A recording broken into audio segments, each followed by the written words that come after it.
un petit point sur les figures de style. Donc vous avez normalement rempli ce fichier qui vous avait déjà été distribué en classe il y a longtemps, fichier à ne pas perdre qui va vous servir d'ailleurs pour les séquences à venir. Je ne vais pas forcément revenir normalement sur les définitions que vous avez remplies au fur et à mesure des différentes vidéos que vous avez vues. Par contre, c'est vrai que ça fait une sacrée quantité de figures de style, mais vous allez voir qu'on va les manipuler petit à petit. Il y en a que vous connaissez déjà très bien.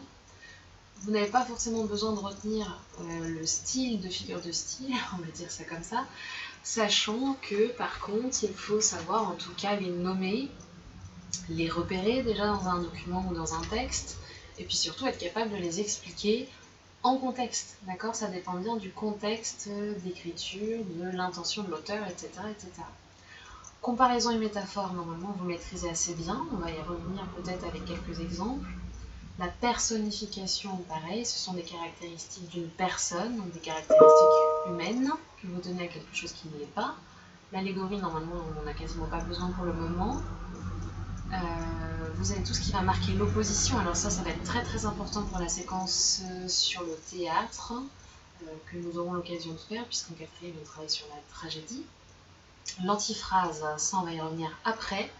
Mais tout ce qui marque l'opposition ici, l'antithèse, c'est comme l'oxymore. C'est la même chose, sauf que l'antithèse, ce sont deux mots ou groupes de mots qui s'opposent à différents endroits dans une phrase, dans un vers, dans un texte. L'oxymore, ce sont deux termes qui sont vraiment collés l'un à côté de l'autre, rien ne les sépare, et pourtant ils sont totalement opposés. Okay. Le chiasme, ça va être lié à la construction de la phrase, où véritablement vous allez avoir en fait des tournures qui vont se répéter, d'accord? Ou des mots qui pareil vont être repris mais vont s'opposer. Si je trouve un exemple, on vous en donnera bien sûr. Le paradoxe, on en parlera aussi. Voilà, les figures de substitution qui vous permettent d'éviter par exemple les répétitions, la personnification, on la retrouve ici.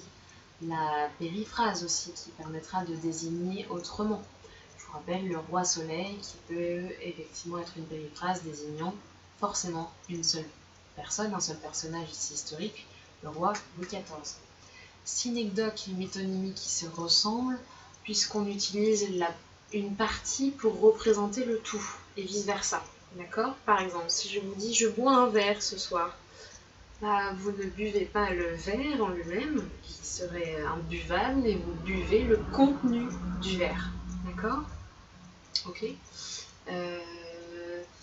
Si vous dites bah, à quelqu'un qui vous demande un coup de main, justement, vous ne donnez pas un coup de main, vous allez effectivement utiliser la force qui aboutit effectivement avec le bout de votre bras, c'est-à-dire la main. D'accord?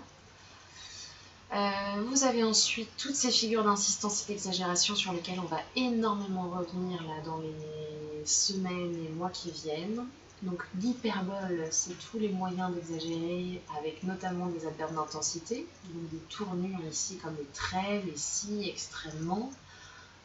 Vous avez les accumulations, puisque ça permet effectivement d'exagérer mot après mot. On va sur des idées qui s'enchaînent avec plein de mots. L'accumulation qui est souvent liée à la gradation, puisqu'on fait une accumulation, une énumération si vous voulez, mais en allant de plus en plus fort, ou au contraire, de moins en moins fort. L'anaphore, qu'on a pas mal vu en poésie, c'est la répétition d'un même mot ou expression, toujours au même endroit. Okay. Donc il faut surtout avoir mis des exemples. Hein. Le parallélisme, c'est un petit peu finalement comme le chiasme, excusez-moi. Donc vous avez l'idée de deux constructions de phrases, donc c'est grammatical, hein, deux constructions de phrases qui vont être identiques dans un texte. Okay. On essaye, on va voir ensemble peut-être quelques exemples.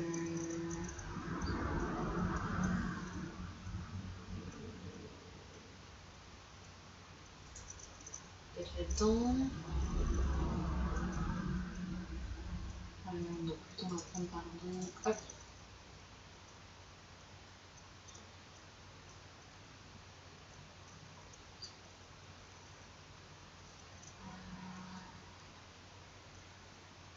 Alors, nous avons... On va reprendre celui qu'on a déjà vu tout de suite. Hein. Je vis, je meurs. Rien que là, déjà, vous avez la position entre vivre et meurt. Mais vous avez le je qui se trouve entre les deux, donc c'est une antithèse, et non pas un oxymore. Okay.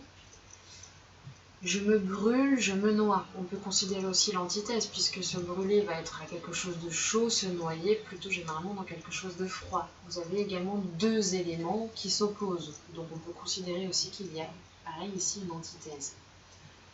Le chaud extrême, parce que vous avez l'adjectif qui vient s'accumuler à celui-ci, vous avez ici l'hyperbole, parce que chaud c'est déjà justement quelque chose de chaud, puis extrême, c'est forcément effectivement la même chose, hyperbole ici. Je l'ai déjà dit tout à l'heure, peut-être dans une autre vidéo, pardon, chaud s'oppose à froid dur, donc vous avez encore l'antithèse. Vous avez la polysynthète, le et, la répétition du et, qui marque encore une fois l'exagération, donc l'hyperbole, puisque vous avez en plus l'adverbe d'intensité trop molle et trop dur. Vous avez cette répétition du trop, par exemple. Ok. Vous allez avoir également... Alors, amour ici qui semble personnifié. D'accord. Non seulement il prend une majuscule qui serait donc l'allégorie. L'allégorie, c'est la représentation parfaite d'une idée. Donc, il est personnifié puisqu'on a l'impression qu'il dirige quelque chose, qu'il serait comme une personne qui mène justement la poétesse ici à sa douleur.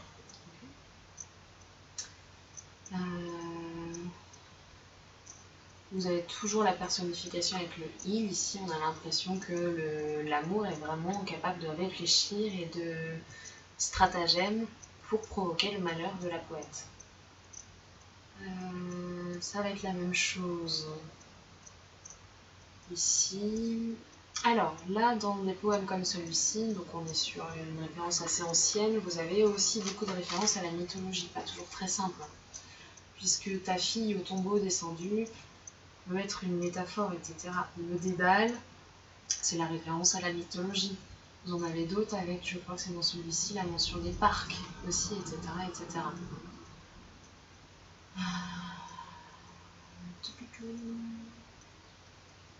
Voilà, la parc est ici, pardon.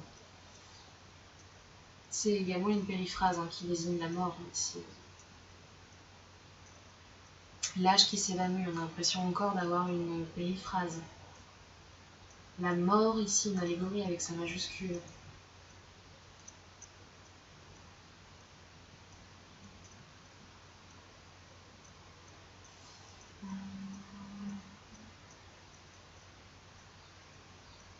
Alors, nous avions ici, les voilà en fait, les parallélismes de construction. Je ne me suis pas consolée. Je ne me suis pas consolée. Pardon, là c'est un refrain, donc on est plus sur des répétitions, donc des anaphores. Okay. Vous allez avoir ici par exemple un parallélisme, ce fier exil, ce triste exil. Vous avez deux constructions qui sont exactement les mêmes. Déterminant, démonstratif, adjectif, non. Juste après la césure, déterminant, adjectif, non. Ce n'est pas l'exemple le plus probant, j'en conviens, mais en tout cas, c'en est bien un.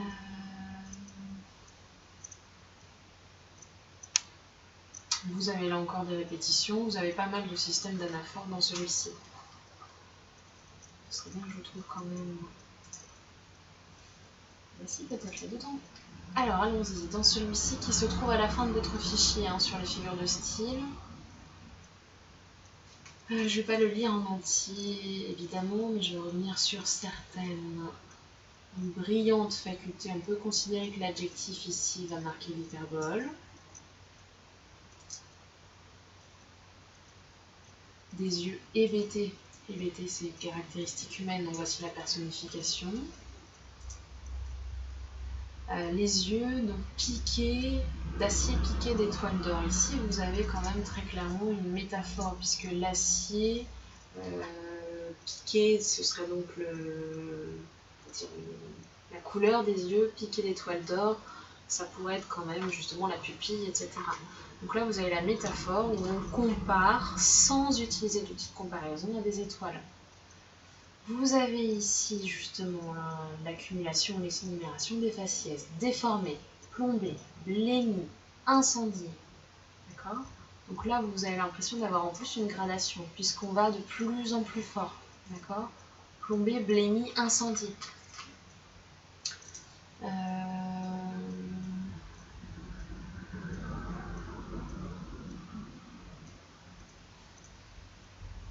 Donc là, vous avez encore une fois l'apostrophe, en tout cas le haut élégiaque, évocatif, le plus violent. D'accord? Là, c'est clairement une hyperbole, puisque vous avez le plus qui exagère l'adjectif violent.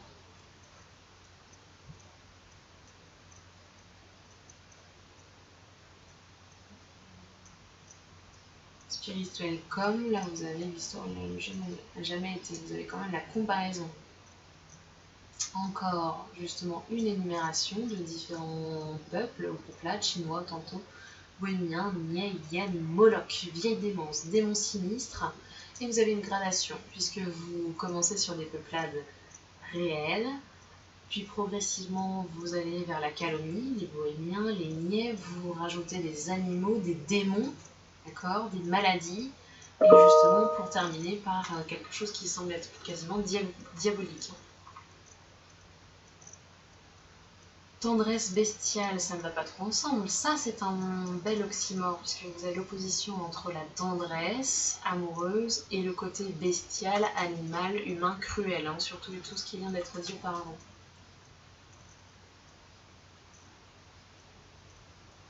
Les yeux flambent. Donc là, vous êtes dans une métaphore, puisque à ma connaissance, il n'est pas possible pour les yeux d'être des flambeaux.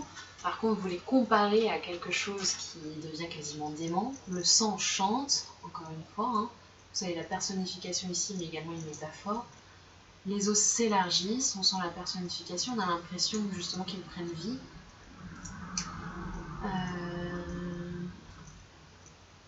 Une minute ou des mois entiers. Donc là, vous pouvez considérer que vous avez aussi soit une gradation de minutes à mois, soit même vous faites plutôt une opposition entre les minutes qui sont très courtes et tout de suite après les mois qui sont très longs, donc ce serait l'antithèse ici.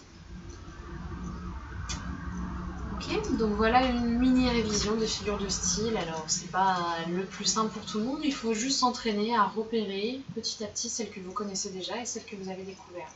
Donc je n'ai pas de métonymie ou de synecdoque à vous proposer dans les poèmes qui étaient dans cette vidéo. Merci.